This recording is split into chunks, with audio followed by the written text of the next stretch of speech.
Hello, everyone, and welcome to the Understanding Narcissism Summit. My name is Dr. Jeffrey Rutstein, and today I'm very excited to introduce holistic clinical psychologist Abdul Saad, who will be sharing his presentation with us today titled Understanding Covert Narcissism. Welcome, Abdul. Thank you, Jeffrey, for the opportunity. It's great to be with you. Thank you. So go ahead. Thank you very much, Jeffrey. I want to first begin with thanking the team at Sounds True and yourself for hosting this great summit. I'm excited to be a part of it, and while the topic I'm presenting on is not an exciting topic, in some respects it's depressing, but I believe it's very important that we get this knowledge out there to practitioners and the public, because I believe it's of vital importance that we spread awareness on this topic, which unless there is greater awareness, there will be continued, negative impacts upon people out there in their relationships, in multiple domains in their lives. Yeah. So the first thing I want to, outline is that I'm focusing on narcissism as a clinical pathology in my presentation, and therefore I'm speaking about it as a disorder of personality, a character disturbance, and unless I otherwise indicate, that will be the focus here. I'm not talking about narcissism as a trait in isolation or what some people might call a healthy narcissism. I'm speaking as a clinician about a clinical pathology. Now, narcissism as a personality disorder or disturbance of character is a syndrome, meaning that it's a constellation of traits, attributes, and features that come together or cluster together to form a coherent clinical entity. And if we really want to understand narcissism, we need to, first of all, work on understanding what are the core traits and features that are at the heart of this disorder that transcend any particular subtype, which I'll be getting into in this talk. Or if we were to use some fancy language, what is the gestalt that underpins narcissism, the whole, the holistic entity that is beyond any one of its parts. So I did want to spend a few moments laying out that foundation, and then I think that will give us a nice introduction to get into covert narcissism. Now, just a quick word about terminology. I will be focusing my talk on what we call covert narcissism, or vulnerable narcissism, or hypersensitive narcissism, in distinction to overt or grandiose narcissism or oblivious narcissism. And that will become obvious why those terms are applied. Now, as I said, covert narcissism is a subtype of narcissism, a particular manifestation of the pathology, which nonetheless shares the core features. And the core features of narcissism, regardless of the subtype, are an exaggerated sense of one's self-importance, an attitude of entitlement toward the world and others, which then leads to narcissistic individuals to be interpersonally exploitative, meaning they take advantage of people. They exploit people to advance their own agenda, disregarding the social and moral norms that govern human relationships, which makes these individuals at the level of a disorder particularly pernicious, harmful, and destructive. So these so-called 3 E's of narcissism, the exaggerated sense of self-importance, the attitude of entitlement, and the interpersonal exploitation, cascade into one another to form a core foundation of the pathology, and which leads to the hallmark feature of narcissism, which is a lack of empathy. So if we think about these 3 E's that form the core of narcissism, we can begin to better understand the core emotions that dominate the inner mental life of narcissists and that fuel their pathology. And I guess this is really a key idea I want to transmit to the viewers and listeners of this summit, is that if we understand narcissism purely at a cognitive level, we'll really fail to comprehend what really fuels and drives narcissists, and it is the emotions. And primarily these emotions are aggressive in nature, hostile in nature. In fact, some of the dominant emotions that I would say fuel the inner mental life of these individuals are anger or hostility. And this need not mean anger and hostility in terms of physical violence or outbursts, although it can include that. But rather think of an aggression that's born out of pursuing your self-interest. If you are to violate social and moral norms in order to advance your own agenda, that essentially is aggressive, an aggressive stance toward others and toward the world. So it's really key to understand when we're discussing narcissism and narcissists at the disorder level, just how aggressive and competitive these individuals are. And I'd say if you don't get this, you'll simply miss the mark in understanding narcissism. It won't quite make sense, the intensity with which these folks behave and why they do what they do. Contempt is another powerful emotion that's very common in the inner emotional life of narcissists. The feeling of scorn, of disdain, of condescension toward others. And contempt is a hostile emotion, an aggressive emotion, in which others are summarily dismissed, exploited, used. And of course, envy. And envy is relevant to both subtypes, both the overt and the covert, but especially covert narcissism, as we will see. And envy is a hostile emotion, an aggressive emotion. It's actually, in its most primitive form, it's a form of hatred, marked by deep feelings of inferiority, hostility, and resentment, which is produced by an awareness of another person who enjoys or possesses something desired, a skill, an attribute, an accolade. But the key thing in envy in the narcissistic personality pathology or disorder is that the envy fuels a need or a desire to dispossess others of what they have. So this is a different envy that we may experience at levels where we're not dealing with clinical pathology, but a part of the human experience. Here it is clearly has aggressive and hostile intent.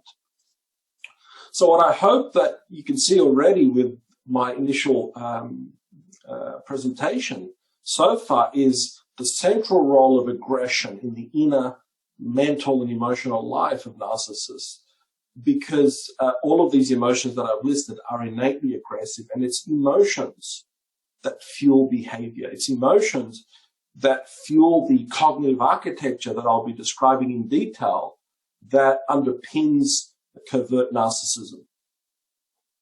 Now, a very brief distinction between the overt and covert subtypes of narcissism before I spend the rest of the talk focused in quite some detail on the covert subtype. So we know that grandiose or what we call overt narcissists are typically extroverted, exhibitionistic. These folks are outwardly confident. And rather than consciously feeling envy like covert narcissists do, grandiose narcissists instead are seeking to be envied. That's a key distinction. And in fact, they believe that others envy them.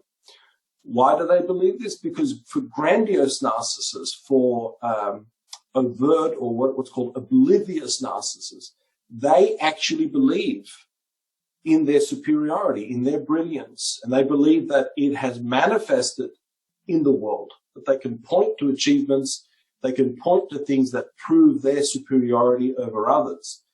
And therefore, what I find in grandiose narcissists, which is important to point out as a contrast to help us understand the covert subtype, is that grandiose narcissists, by and large, have an oblivious quality about them. There's what I call a psychological denseness. Now, really, there's an incapability of understanding the impact of their behavior on others. And in contrast with covert or vulnerable narcissists who are typically introverted, outwardly appear shy, unassuming, even humble or meek, covert narcissists do not typically exude a high level of confidence.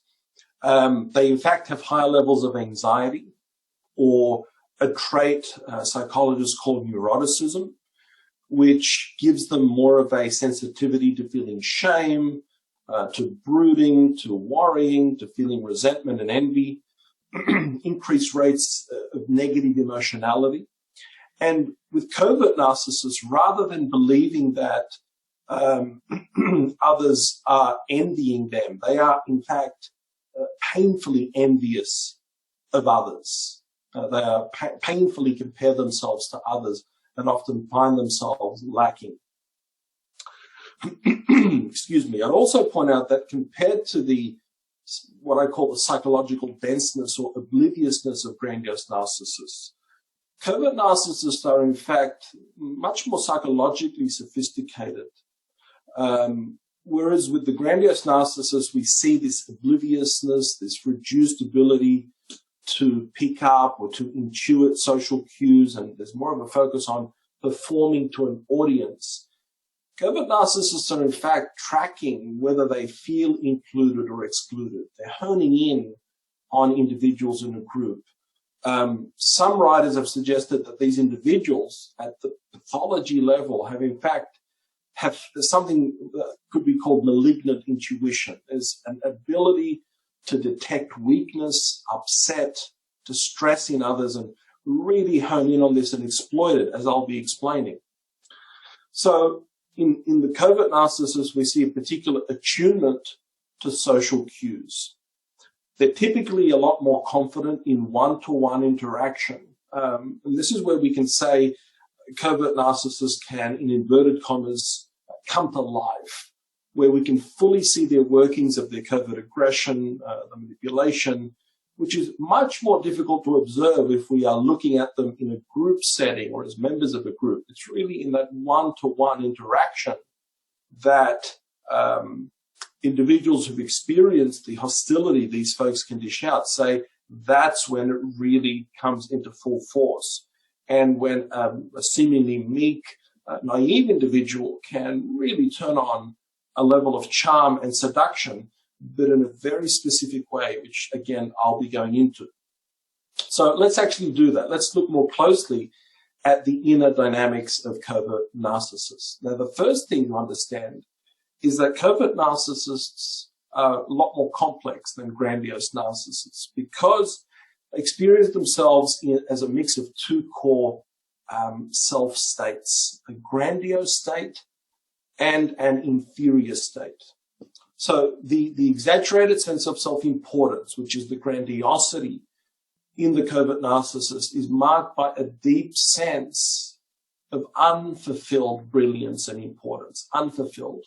So for the covert narcissist, while deeply convinced of their superiority and brilliance, this is really another key here I'm pointing out, these folks are convinced, they're convicted about their superiority, but they're obsessively focused on what has blocked this brilliance and this superiority from actually manifesting in the world. And to understand why this is the case, why there is this intermixing of the grandiosity and inferiority in this subtype of narcissism, we really need to bring back to the center of our mind the core differences in temperament between the covert and the overt variety of narcissism.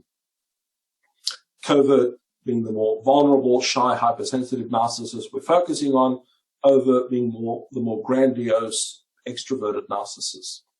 So because covert narcissists are typically more introverted, self-aware, shame-prone, prone to feeling hypersensitive to criticism, they don't possess the social capital, we could say, the outward social dominance of grandiose narcissists. And therefore, it's difficult for them to win people over, to woo an audience, to sort of perform as such to an audience, and to point to things that they've achieved in their own right.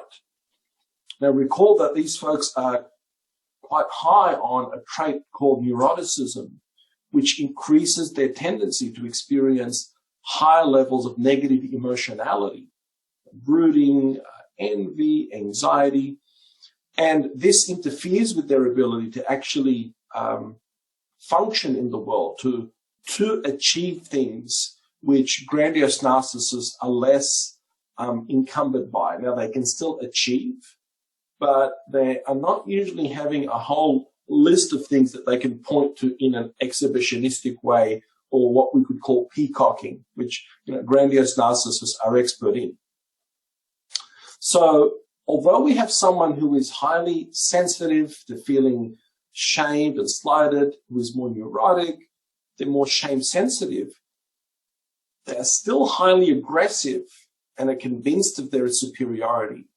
And it's this primal level of conviction in their superiority, although it may not have reached fruition in the world, and they're focused on the why that's the case.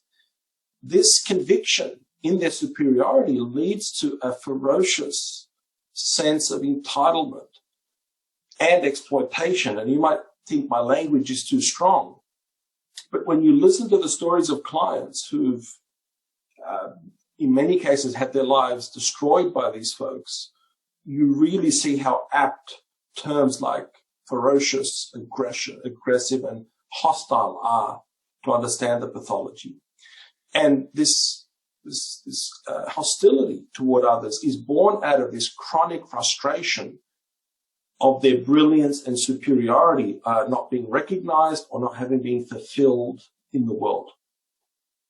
So, really important distinction here is that individuals who might be listening in on this might say, well, I'm a bit sensitive to criticism, and I might feel envy sometimes, and I might worry, does this mean I'm a covert narcissist? And I'd say, no, not necessarily, because the key thing is if you are ambivalent or unsure about your superiority,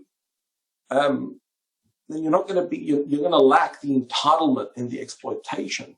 But if you're convinced of your superiority and you're convinced that it's been encumbered, things have got in your way, and that you then in some way need to start balancing the ledger to prove your superiority or make others pay, this is where we see the demarcation line that gives us the distinction between covert narcissism as a disorder and what we could call covertly narcissistic vulnerability, which is not in itself disordered or disturbed.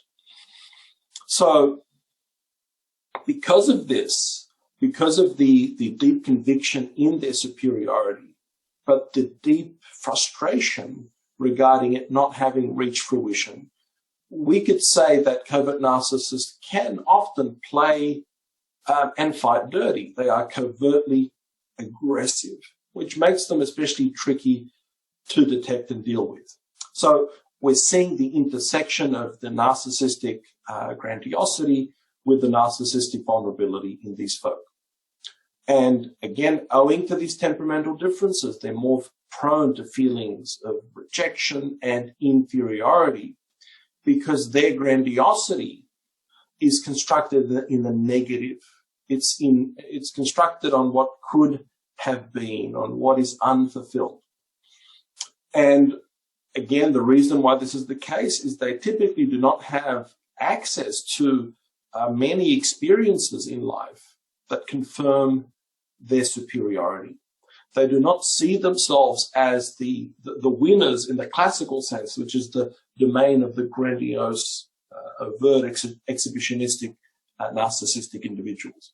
Instead, in covert narcissism, we have an individual who's focused on how their brilliance and their superiority has been unfairly blocked, curtailed, or stymied, which again creates the chronic frustration, which creates the hostility. Now, for covert narcissists, this stymieing of their brilliance in their mind could be due to others not giving them opportunities they believe they deserve. They may obsessively focus on what has blocked the fulfillment of their grandiosity. They may become obsessed with particular individuals who become targets of blame that they believe are the reason for why they're not being recognized. And therefore, we see in the interpersonal exploitation of covert narcissists the use of scapegoats, finding people to blame who become the focus of their aggression. And these are both, there's two types of individuals who covert narcissists scapegoat. One is individuals who the covert narcissist perceives to be higher on the social hierarchy, who they may seek to bring down, to create a smear campaign, etc. Or people who they perceive to be lower than them on the social hierarchy, who become much more explicit targets of their rage and humiliation in one-to-one relationships. Just excuse me for a moment, I have some water. So a scapegoat for this individual can typically be a spouse, a husband or wife, an intimate partner, a child, or a person in a position of vulnerability within a power structure that a covert narcissist inhabits. And I'll talk more about this when I touch on how these folk can operate in the workplace. So, I mean, an interesting question arises here, which is how do covert narcissists bridge the gap between their idealized grandiose self and their deep feelings of inferiority? Because there seems to be an inherent contradiction. And again, it's by obsessively focusing on what is blocking their greatness being actualized and becoming very angry and very resentful and looking for targets of blame. And this is where the aggression of covert narcissists and the exploitation comes into full force and creates the greatest negative impact on people's lives. So the dynamics I'm describing here with covert narcissists leads them to interact with people or to adopt an interpersonal stance, which is quite distinct from the grandiose narcissists. Whereas grandiose narcissists are adept at overt charm, seduction in the classical sense, winning people over, dazzling them with displays of brilliance and prowess. And the covert narcissists seduce others by portraying themselves as meek, self-effacing, often humble, even victimized. And they may, at the beginning of a relationship, portray a narrative which is replete with all the setbacks they've faced in their life. They can create a sense of sort of shared misery with you if you also happen to be going through some setbacks. But the aggression and the manipulation is carefully concealed behind this facade of apparent humility and the often subtle abuse and exploitation can have devastating consequences, as I'll be pointing out. Another important thing to understand the inner workings of covert narcissists is, and I've touched on this, but it's worth touching on again, is that these are folks who are making upward social comparisons. They're tracking who is higher than them on the dominance hierarchy, who's in a better position. Whereas with your grandiose narcissists, they are making more of these downward social comparisons. They're tracking who's lower on the hierarchy and who they can dismiss, and therefore their self-esteem is bolstered by these comparisons. Now, the awareness of someone, a covert narcissist is becoming aware that someone is higher on the social hierarchy, and that could be, there's an infinite number of possibilities. Someone that seems to be in a happy marriage, someone they perceive to be prettier than them, someone who's being promoted, someone who seems to be doing well in their career, produces powerful, and I'd say painful, feelings of envy and of inferiority. But recall that envy is by its nature an aggressive emotion, as I've defined it in this pathological realm we're dealing with. So The covert narcissist is less able to neutralize these feelings of inferiority and to deal with the envy because, again, we repeat, aspects of their temperament which make it more difficult for them to point to success that they've achieved or to make them feel like successful people in their own right. So given that the covert aggression that they employ is really encapsulated in the feelings of envy, and envy, again, being that form of hatred, we see that we have a classic mix here of creating the upward social comparisons, the feelings of envy, which lead to chronic frustration, which then exerts profound energy towards sabotaging, scapegoating, and humiliating others as a way of neutralizing these very powerful internal emotional states these individuals feel. Now, sabotaging them, those, again, like I said, they perceive to be higher than them on the social hierarchy, to bring them down, and then scapegoating and humiliating those they perceive to be lower on the hierarchy, with these individuals who are perceived to be lower acting almost like emotional shock absorbers for these individuals, where they really can take out their aggression and lash out,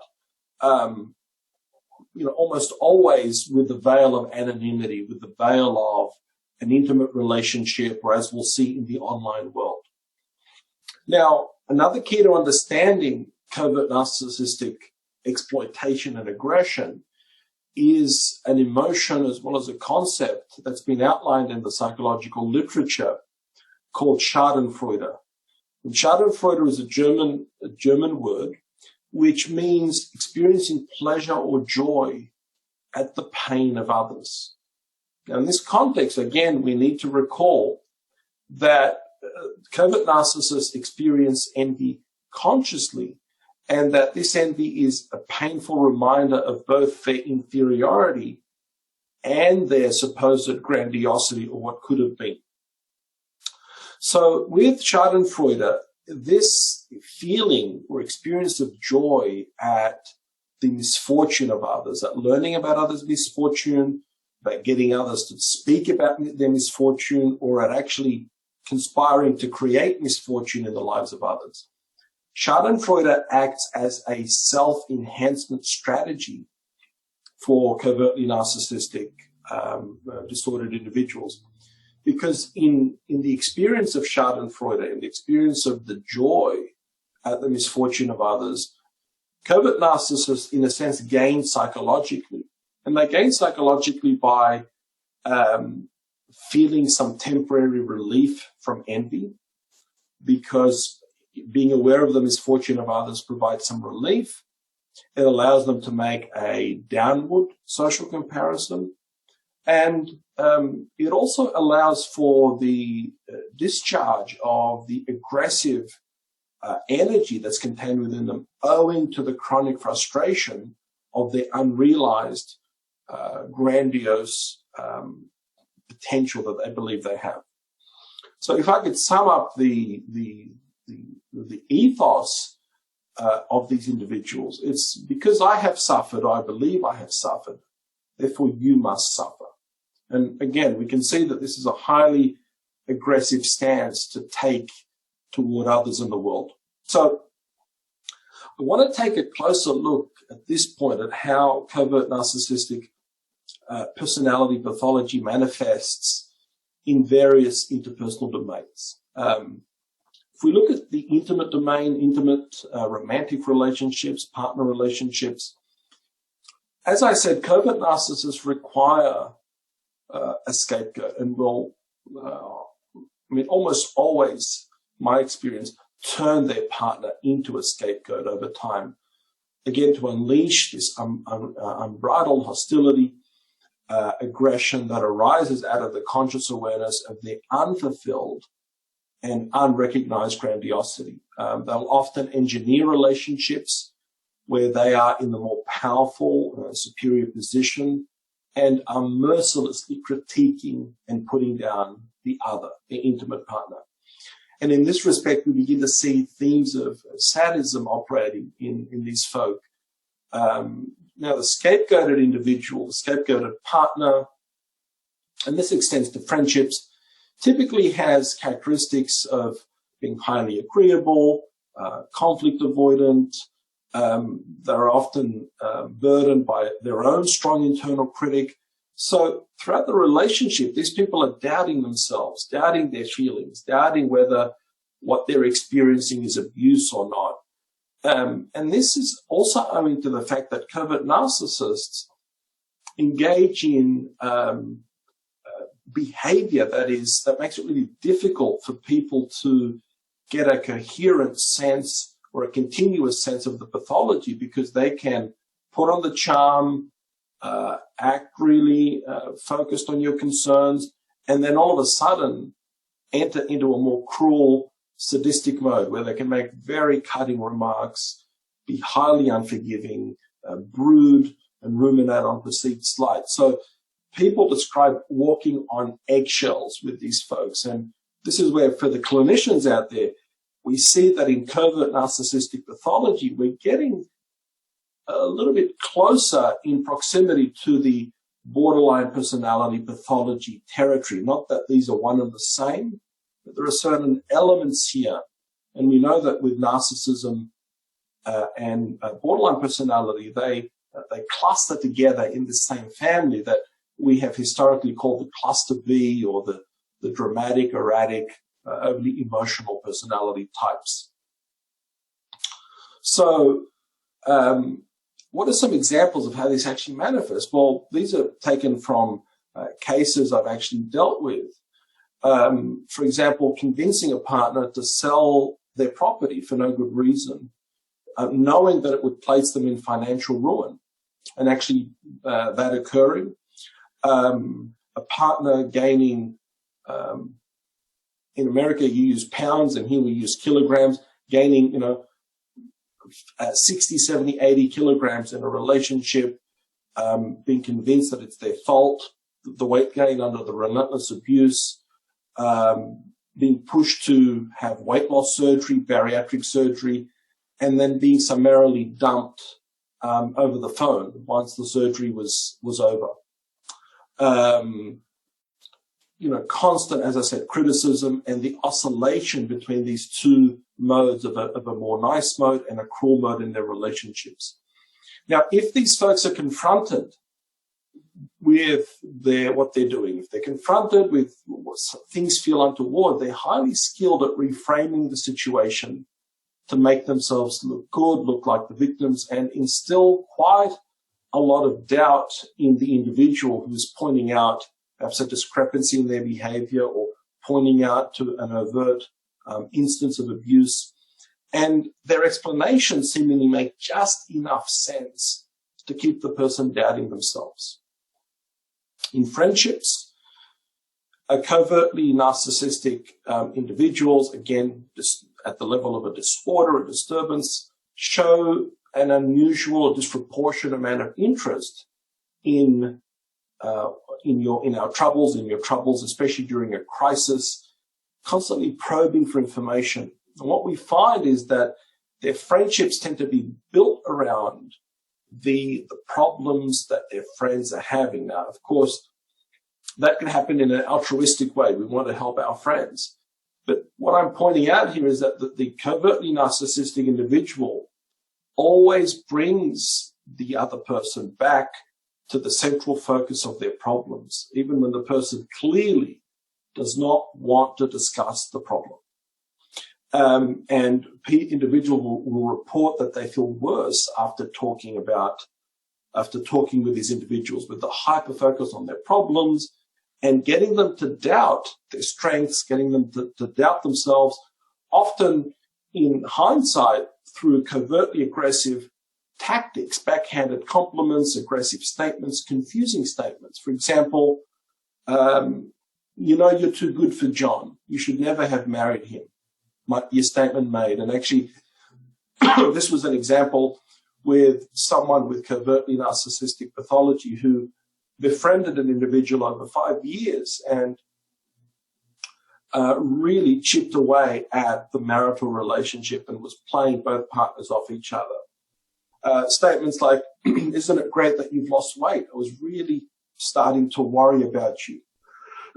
Excuse me. And again, made in a context, not as a one-off, because we could take any of these as a one-off and say, look, what's wrong with that? But with the relentless focus on the individual's problem, with reminding them of their problem, even when it was not in context, not appropriate, always finding a way to steer the conversation back to get you to talk about an area in your life where you may be dissatisfied with. Another example, children of alcoholics are a lot more likely to commit suicide. I've been worried about you. You need help. Again, throwing the person into total confusion, doubt, that seemingly said in a manner which is showing concern. So probing areas of your life relentlessly, your work, your pay, your relationship, fishing for areas of dissatisfaction, and then amplifying your concerns about the dissatisfaction, convincing you that something is wrong, almost being on a mission to convince you something is wrong. Whereas in a genuine friendship, we want to allay the person's concerns, we want to bring out their strengths, we want to, as much as possible, reduce suffering. We certainly don't want to keep the person hyper-focused on their problem, looping about it without finding a solution. But we understand why this happens with these individuals if we understand Schadenfreude, we understand the envy, and we understand the personality structure, which I've outlined. Now, very briefly, in the workplace, if these individuals gain power or authority, they will most often misuse their power to demean, malign, and frustrate those around them. Now, I told you, Jeffrey, this is a depressing topic, but we've got to get the information out there. So, incredibly passive-aggressive, condescending, envious.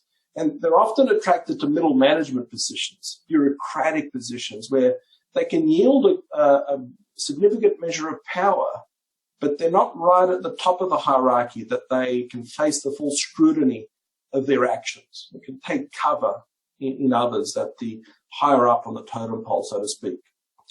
And finally, on social media, the internet, due to its anonymity and providing, I guess, a level of veiling from social scrutiny, has unfortunately provided fertile ground for behavior which is in the I guess you could call the remit of covert narcissistic pathology. We're all aware now of the potentially devastating consequences of online bullying, of trolling, not infrequently leading individuals to take their life.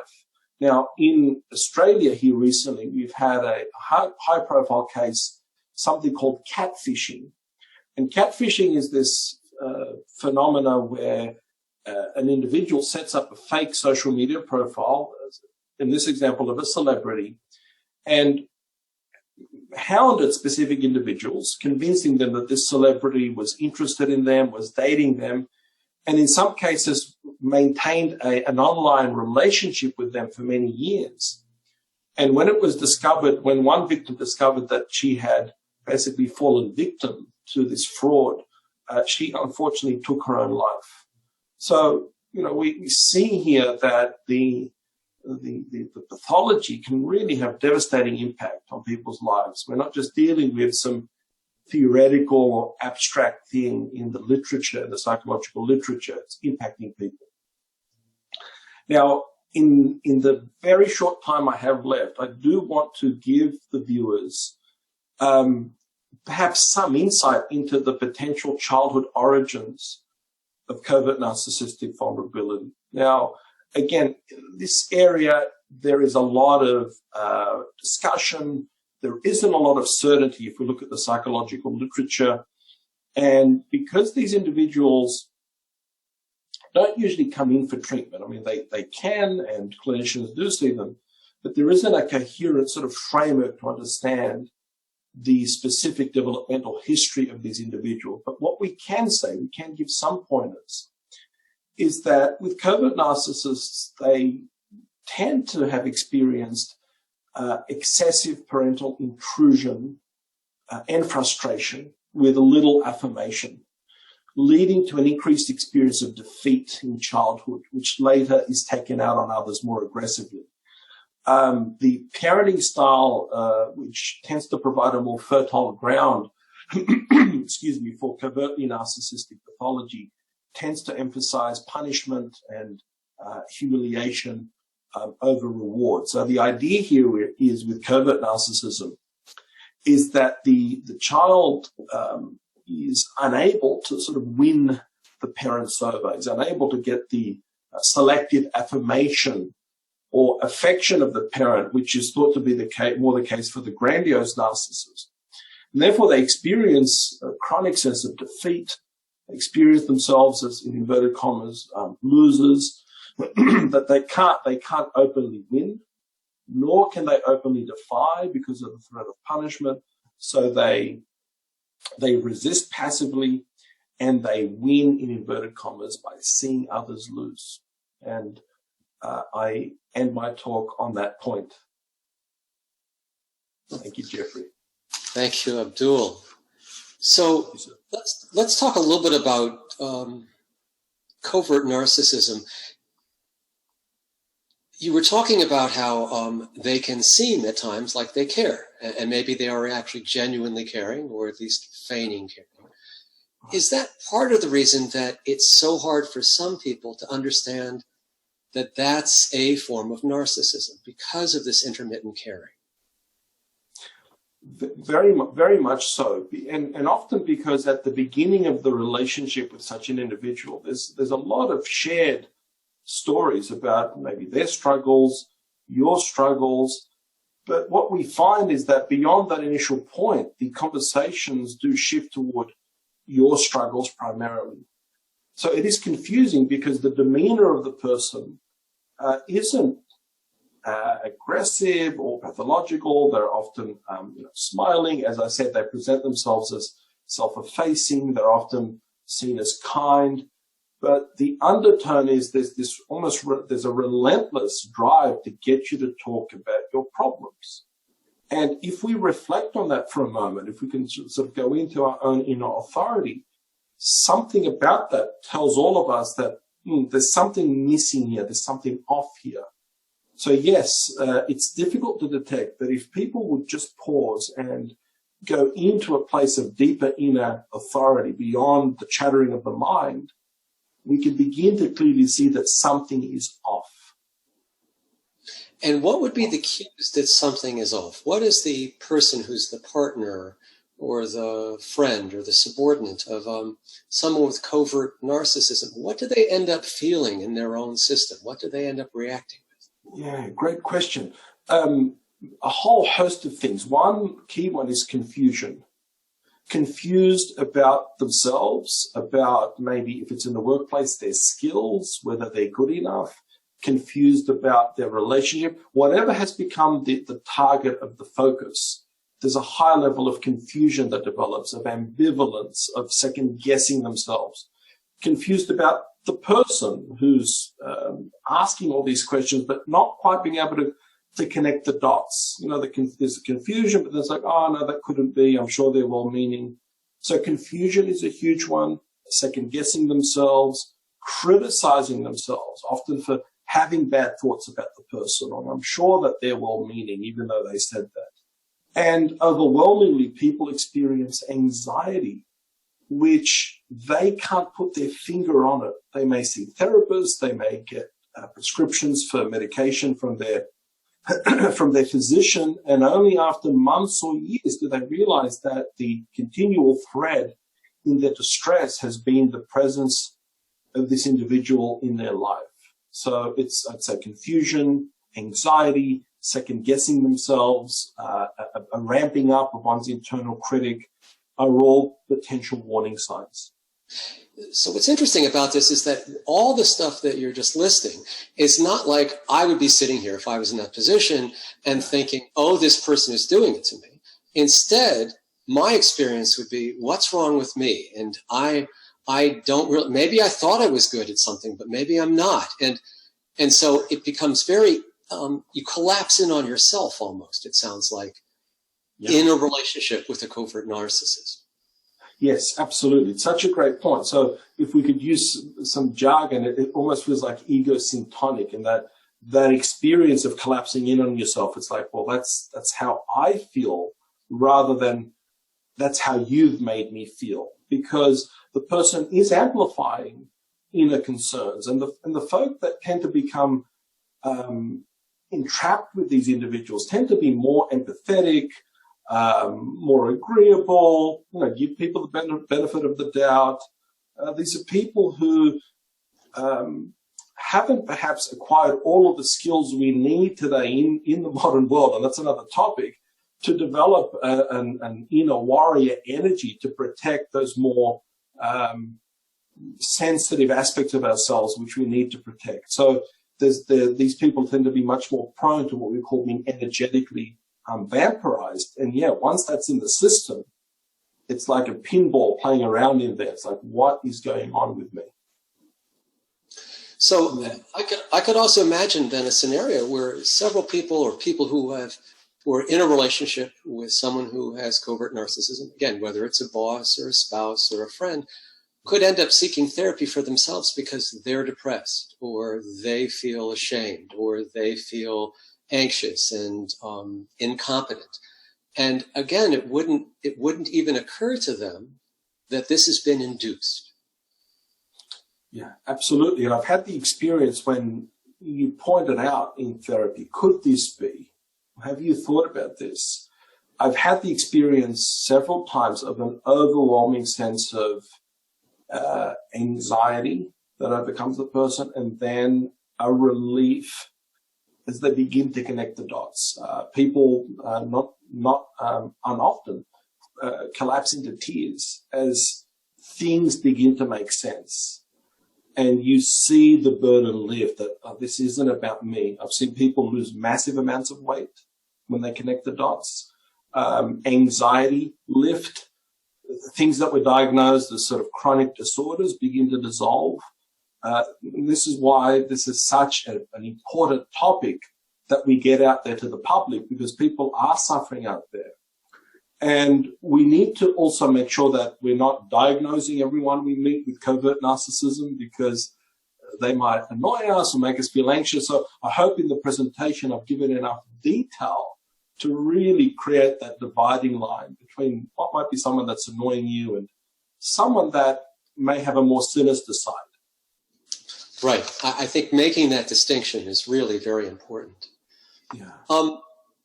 What about distinguishing a tendency for a personality vulnerability versus a full-blown syndrome? Yeah, absolutely. I mean, a great point.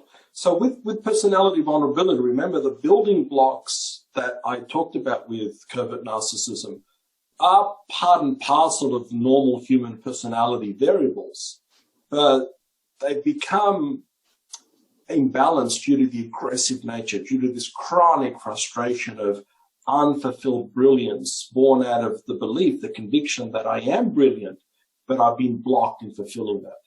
So if we keep that distinction in mind, of course, there are folk out there that are more introverted, that are more vulnerable to criticism, that are more sensitive. And in fact, these people are often highly empathetic, and they may have an internal experience sometimes of an inner sense of lack. Of maybe they might say, well, yes, I might really compare myself to others and feel like I fall short, but there's an ambivalence there.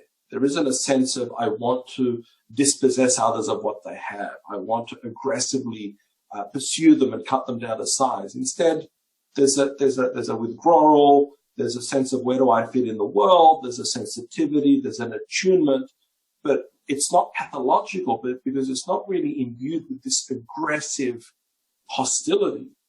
So yeah, we can distinguish between that as we could call it a vulnerability or certain personality traits, which we don't want people to confuse and say, well, am I a covert narcissist? In fact, I often say, if you have to ask the question, you probably aren't. I like that. I like it. Yeah. So I like the focus on the idea that it's the aggressive energy of a lot of the emotional fuel narcissists that differentiate this. Would it be fair to say that covert narcissists use a kind of covert aggressive energy. Really concerned about you, but if you just lost 75 pounds and had plastic surgery, you'd be so much happier. So it doesn't feel that they're directly attacking you. It's a little bit more couched in, I'm caring about you, this would be good for you. Absolutely. You know, what we could call a backhanded compliment, or statements that, you know, the brain sort of registers something doesn't quite fit, but it's difficult to pinpoint, because seemingly the affect is in line, the emotional expressions are showing concern. So yeah, it's sort of difficult for the brain because there's this incongruities. But if we take a step back and we ask people to just reflect on how you feel after you interact with this person, listen to the wording, listen to the language, not so much to the emotion. Listen to the word. Pay attention to expressions, facial expressions, micro expressions. I mean, it's beyond the scope of our talk, but with the experience of joy at the misfortune of others, with the Schadenfreude, there are often micro expressions of joy, of contempt. You know, with contempt, there's the slight sort of upturning of the mouth, and you know, but it can be a really quick flash. So, you know, people aren't tracking this. Now, we come into the world attuned to interact with people, to take people at face value. You know, we're not assessing all of these incongruities. So in a way, the brain hasn't been designed, created, or evolved for this level of tracking, which unfortunately we need to do if we find ourselves persistently distressed and we can't quite put our finger on why that's the case. All right, so let's just say that some of our viewers today listening in are saying, wow, that's really describing my relationship. Yeah. What would be some of your advice? What would be some of the first steps they may want to explore? I think the first step is to talk to a therapist, talk to a mental health professional who has some understanding of narcissism. Because I would say in a small proportion of cases that I see, and this is what I'm dealing with mostly in my private work, a small proportion of cases, we can find a more suitable explanation for a partner's behavior than covert narcissism. That is the minority. And in those cases, I'm concerned that people might spend months or years watching YouTube videos about covert narcissism, get themselves to a point, and they haven't really sought out any help. So I think seek out the help of a professional who understands the disorder, who can give you some sound advice, act as a sounding board, get you to test things out, rather than saying, well, I've listened to the talk, it sounds like my partner is one or my boss is one, and then I start to research that. I'm not against researching, but you do need help here to sort of sound things out and get an understanding. But again, it has to be from someone who has an understanding of how this pathology manifests, so that a therapist can help you distinguish what is within a more normal spectrum to what is pathological. So I'd say do your research and seek out a therapist with some knowledge on the area, and not just knowledge on you know, what narcissism looks like, but what does healthy personality look like? I mean, someone that takes an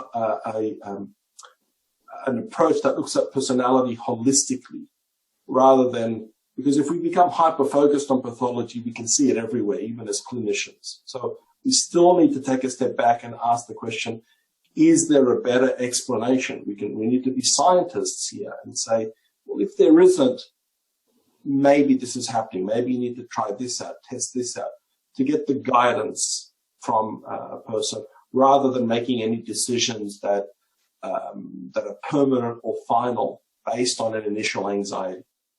So first off, just don't do anything impulsive. And second of all, sort of get a confirmation. Third of all, there is a third of all, let's go there. What might that work look like with someone? In other words, I know that you've also done some work with recovery from narcissistic abuse for individuals who've been in a situation like this. So is this a process of helping people sort of just gain a sense of what's been going on? Or is there also, what is it that you would address with folks who are trying to get clear and trying to untangle themselves from this? Yeah. Well, great question. I think the first thing is to give people a map, a cognitive and intellectually satisfying understanding for why they're distressed, and where covert narcissistic personality disorder, covert narcissistic abuse is the explanation.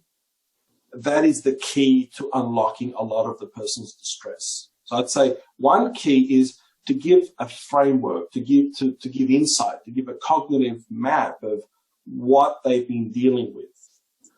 And once we do that, and often if this is the case, the person will make a decision to leave or would have left already or been forced to leave, then we begin to address the underlying, I guess you could say, vulnerabilities in these individuals' personality style. Not disorders, but vulnerabilities. For example, the agreeableness, the trouble saying no, the trouble holding their ground.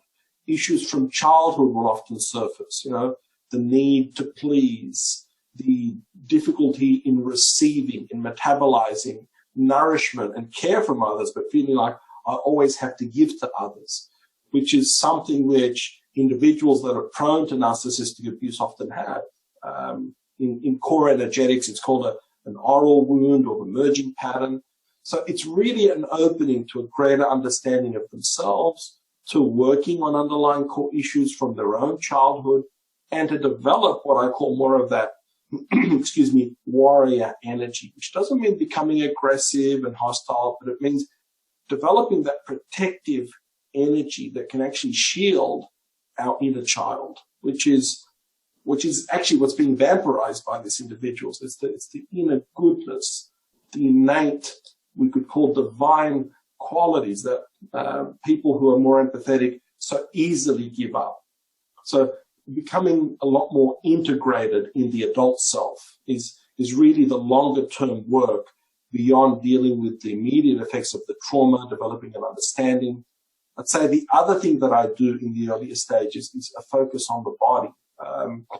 These relationships can wreak havoc on our nervous system, with post-traumatic stress symptoms, sleep disturbance, dysregulation in cortisol, mineral imbalances. So that's often a critical part of the work I do, is restoring balance to the nervous system before we do the deeper inner work.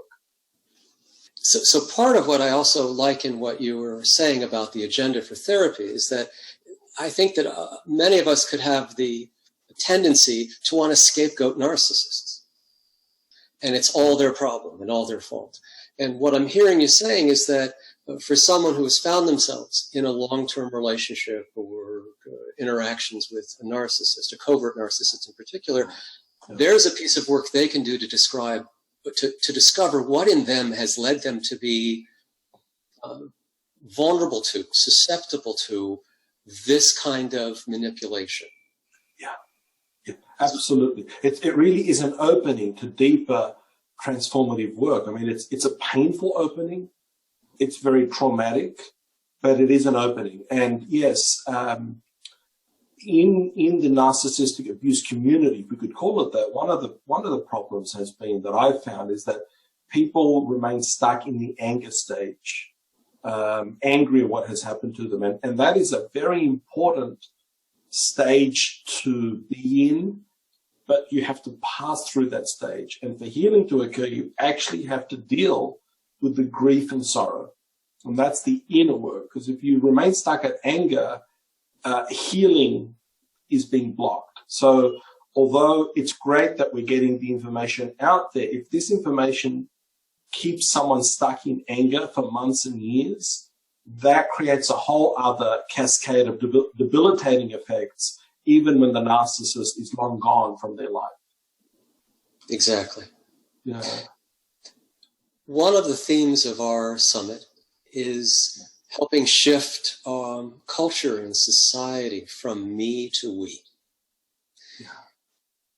As a clinician, with your experience, do you have some sense about what are the things that we could do as citizens, as people, to help our culture move away from or diminish this tendency for narcissism?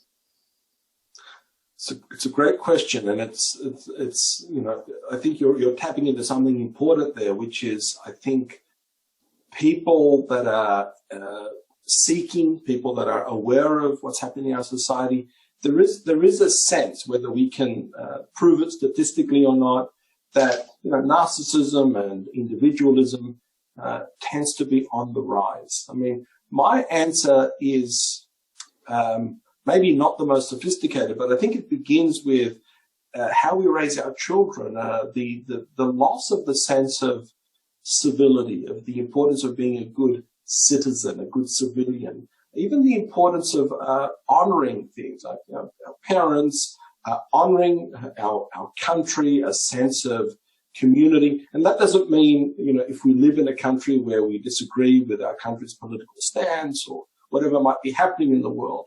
But there's a desperate need, if we are to be coherent as a social whole, that we need to have shared values. And the fractioning of our society into ever so smaller groups does concern me, because what is it that binds us together?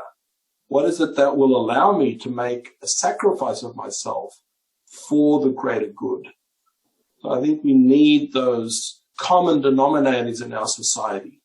And I'm not sure exactly what they might be, but yeah, a sense of community, a sense of citizenship, a sense of basic civility, that we all, if we all can make some sacrifice of ourselves, then our communities are all the better for it, and the world would be better for it. So that's the first thing.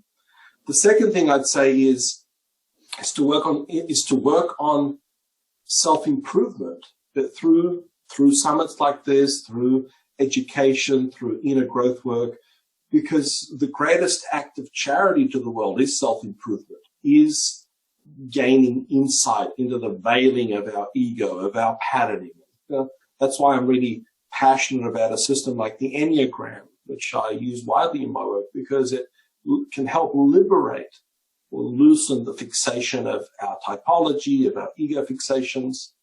So I think my answer is we need more of the common denominators that bind us together communally, and also to go inward and really gain that inner clarity and insight about ourselves, and reclaim some of that inner light that's within us, that's often veiled by certain fixations and certain narratives that the ego really grips onto.